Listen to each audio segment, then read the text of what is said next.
Hello mayam, good evening mayam. Mayam wasidi evening day oina blog se hojare. Actually la ko ai hoji goanjur da lai ne ba ko akhoi ne to noi da. Ado haidi kharani leiba gi lakpani. Ado mayam kai to bado yang mina si ko evening day oina blog se hojara bani na. Evening gi blog oina yang batare. Ini do da kharani leiba gi lakpani do hadi moi ahal ngata leibani na khatang boring oire.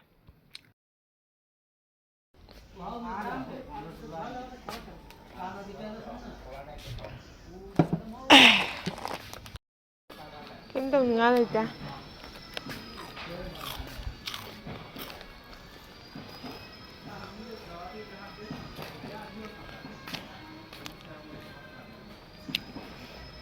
Kim tong nga lai ta angang ama chu hong nga lai ta du na kurkuri charaga lel. Moi pukri je pung hang maine chat pa khuding gi di kombrek te gi kari de myam lai ramin. Astalle bit ke aude lebu pambi kachi lebu pambi ni na. Moi sai sing khol yam chau chau na tau gi ai maning chang ga de myam phang na ga do. Ni ne kai thai no.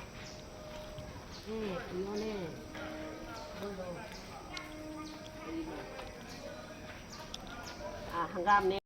chờ rồi mà đồ sao đây à cột vào đây để được quá du gần cột cái na thôi du kami na singi ju ne mà đi cái na ngang đi du na Sanda gi mu cha lo na loi ge ba na se na sangkom sa hali ni loi gi koi bu di cha du thoi dong na thak te ma mu gi ni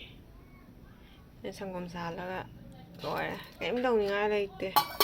fambaga hippaga chabaga hasi khaktani boring ni bora ado mayam sira nungthang gi mathel le basiga ironbagi aluga uriga ironbagi ngajan greba sesina angan bani sesina nga sagi nga thongba ko aina hauna thongreba actual da khuwa mo erami sesina kainoni nukara akhaba mitba kalau na khabi sesina angau thong asesina ko mayam ayuki chani ngarangi blog to maka samda haudreba haidi dum sangdana ado sangom se ko ising khara leinare chalon doini sena ado gi sigana saralaki asina aina thakpagi ngarang ani sahan thamma bani ani rak ahumra ado ojek se aina thani ai cha thaning de adu duna e serelak nei bagi sim nei ki sangom se sahan bani serelak nei ge ini ga thaksan birane ini doctor de hau patte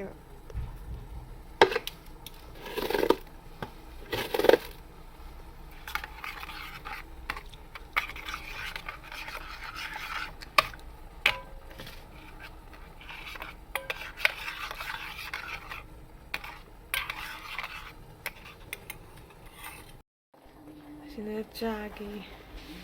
neton ma thanda nak tunya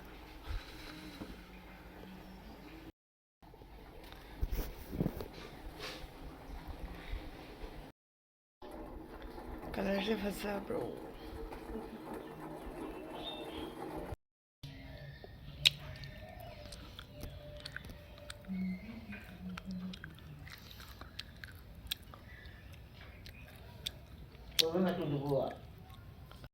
sena ko aidi cha se ja thoidong na thakte ba ko aduduna cha se thangning ge duduna cha koina chara ge aina jerum omelette hore bai ibani gi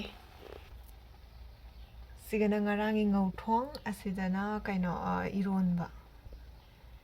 ironba adu ngauthong mosori ge kaino iron mani jam hawe ba ngarangi ni ado noigi sigana jerum omelette se charani sina igi chaloni charage morning gi pung 10 budi tare ꯕꯥꯔꯣ ꯉꯥꯏꯕꯗ ꯋꯥꯏꯑꯦꯕ ꯕꯥꯔꯣꯗꯤ ꯃꯣꯏ ꯌꯥꯝ late ꯑꯣꯏꯅ ꯆꯥꯏꯑꯦꯕ ꯑꯗꯨꯅ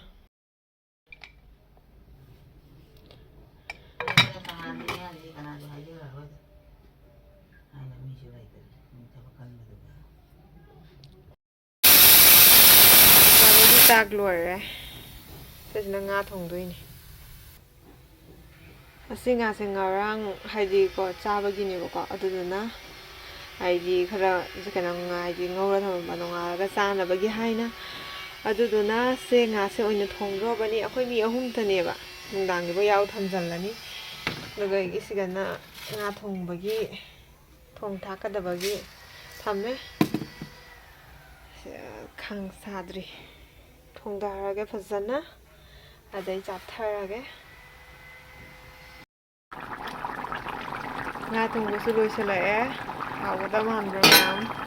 ꯃꯅꯝꯗꯤ ꯅꯨꯡꯁꯤꯔꯦꯍꯦ ꯐꯖꯅ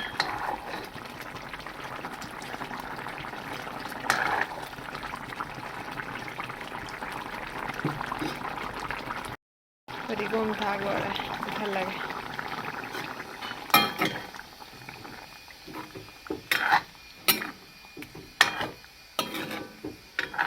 ꯍꯥꯎꯔꯅꯤ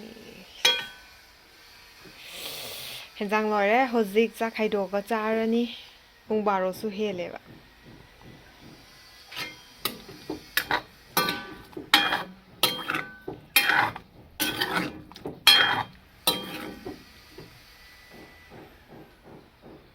ꯋꯥ ꯍꯥꯎꯔꯦ